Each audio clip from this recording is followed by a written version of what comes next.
আওয়ামী লীগের ওপর থেকে নিষেধাজ্ঞা তোলা না হলে সমর্থকরা ফেব্রুয়ারির জাতীয় নির্বাচন ঠেকিয়ে দেবে হুঁশিয়ারি দিয়ে ক্ষমতাচ্যুত প্রধানমন্ত্রী শেখ হাসিনার ছেলে সজীব ওয়াজেদ জয় বলেছেন, শেষ পর্যন্ত বিক্ষোভ গড়াতে পারে সহিংসতায়।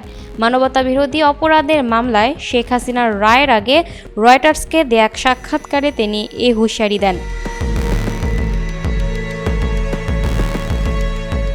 জুলাই অভ্যুত্থানের সময় দমন-পীড়নে মুখ্য ভূমিকা রাখেন শেখ হাসিনা। জাতিসংঘের প্রতিবেদন অনুযায়ী জুলাই বিপ্লবে ১,৪০০ মানুষ নিহত হন, হাজারো মানুষ আহত হন। পুলিশের গুলিতে বেশিরভাগ মানুষ মারা যান। এটি ছিল স্বাধীনতার পর সবচেয়ে ভয়াবহ রাজনৈতিক সহিংসতা। আন্দোলনের মুখে ২০২৪ সালের ৫ই আগস্ট হাসিনা ভারতে পালিয়ে যান।